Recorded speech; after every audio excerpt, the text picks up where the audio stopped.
God damn. Look, I got a Rihanna shirt. Shout out to Ray. Pow, ladies and gentlemen. Welcome back to Sid Streams. Yes, sir. It's your boy, it's your Sid. Back here with another one. And yeah, I got a lot of things to talk about, guys. We're gonna talk about a lot of things. So yeah, first up, I just wanted to chat about. Been watching a lot this weekend. I've really been resting. I got like a day off on Friday, so a nigga just been on the tube. So yeah, I was watching Prince KB. You guys know Prince KB. His recent interview with El Tito. Man, El Tito's podcast. I'll say this. El Tito's podcast, music goes, man. That shit is getting there. Like this podcast is five, man. Shout out to El Tito. Like he's such a good host. Like I never thought Tito would be like a good host. Because when he first started it, obviously I watched the first episode because I think the first episode he had on was AKA. So obviously I watched it, but I watched it with this mindset that like, oh, Tito, is he even like that? He's entertaining because I didn't really know much about him. But as I just keep watching, bro, the MT, the Cassper, the fucking now Prince KB, like he's just getting goals, man. These things are just getting so funny. So anyway, they asked Prince KB about Cassper Newvest, about the comments that Cassper made on El Tito's podcast.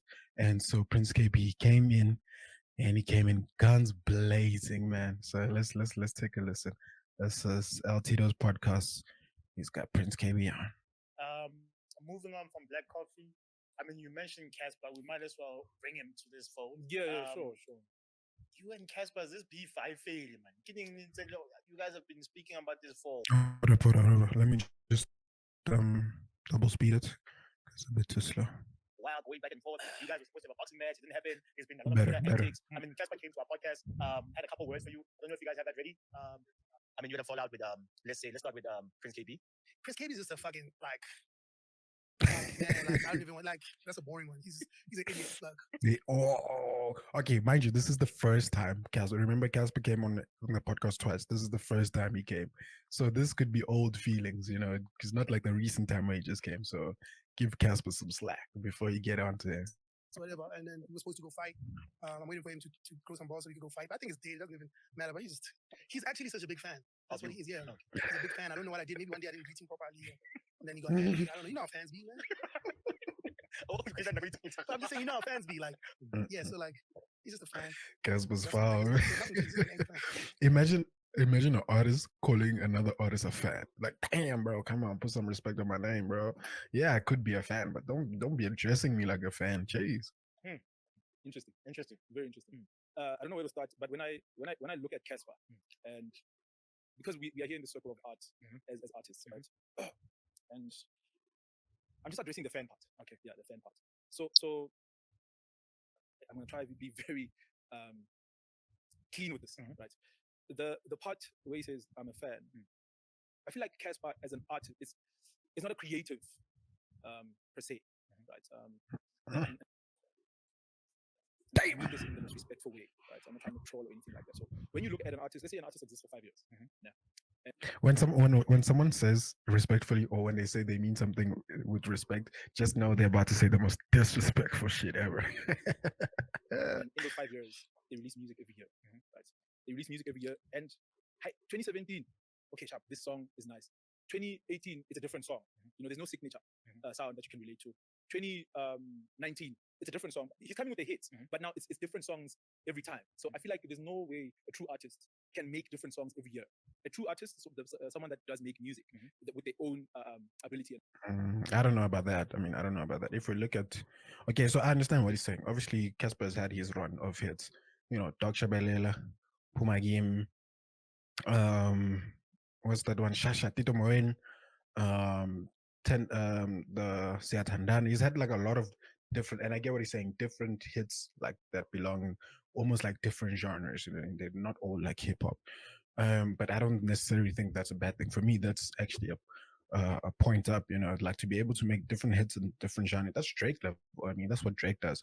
Drake goes to different fucking genres and makes the hits there with those people that are good at it. So I think, I don't know, it seems like he was trying to clowning for making different hits, but for me that's something that's a hit is a hit, bro. It doesn't matter where you get it, whether you go to country music to find it, or you go to Amapiano, or you go to Kwaito, or you go to Afro beats, or you go to techno, or you go to gqom, or you go to fucking dance hall. Wherever you find the hit, but you must find the hit. As an artist, you can't just stick to your yes, obviously you have your core genre, your core base, your core, you know what I mean, discipline. But when you're searching for a hit, sometimes you gotta go and look for it elsewhere. You know what I mean? So I don't necessarily see that as like a something Prince KayBee would shit on him for. Right? Why? And capabilities, you will always find something that relates to the songs from the previous year. Even when you write songs with Keenan, even if I'm sorry to mention this, may he so rest in peace. Even if an instrumental plays, you can tell Keenan chose the song.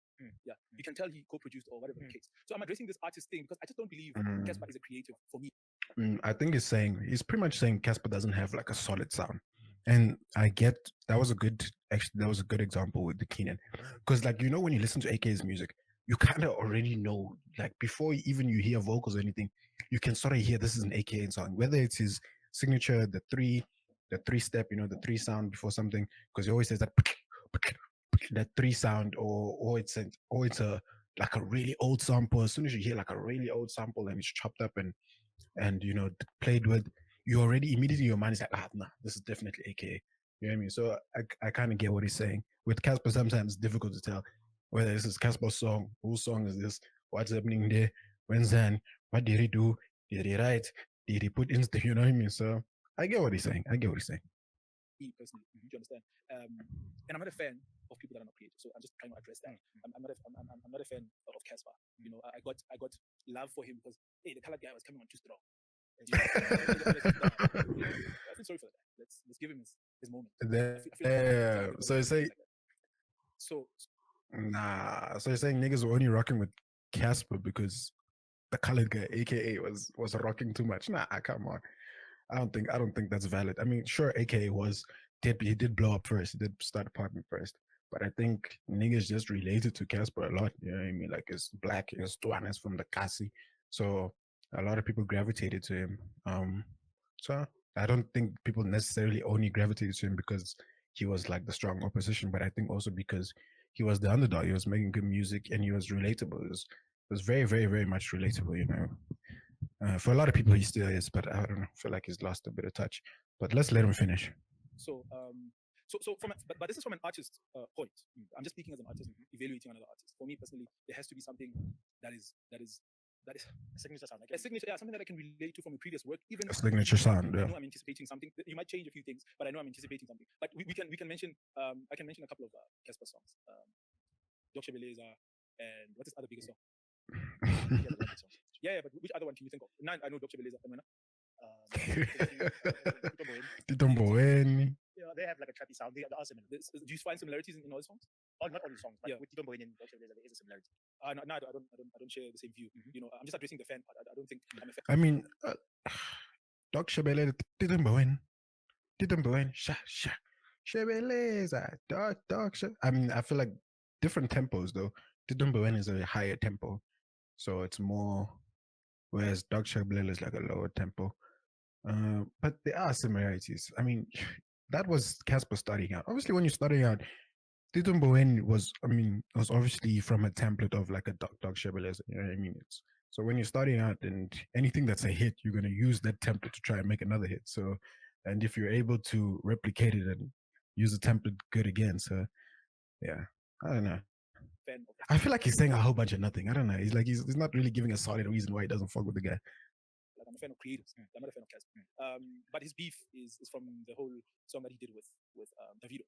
Yeah, back in the day they did a song with Davido, and I felt like the Charlotte chord progression was there, and I was like, this song sounds like my song. And then that's when the beef went sideways. Why has it been going on for this long? I just don't know. I remember the match thing. Like I said, I feel like that was unnecessary. Yeah, weren't they supposed to box? What happened? Prince KayBee didn't want to sign the papers. Wow. Anyway, yeah, you know what? I think I'm gonna leave it there. You guys will definitely go watch the rest of it because the nigga just keeps going at everybody. Like Cassper was not the only one who caught some smoke. Like he went on to there's so many other odds. It's crazy. But yeah, shout out to LT though, man. I'm loving this podcast. It's so dope.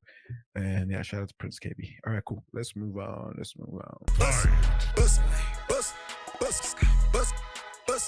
Bust, I told that baby go. Bust.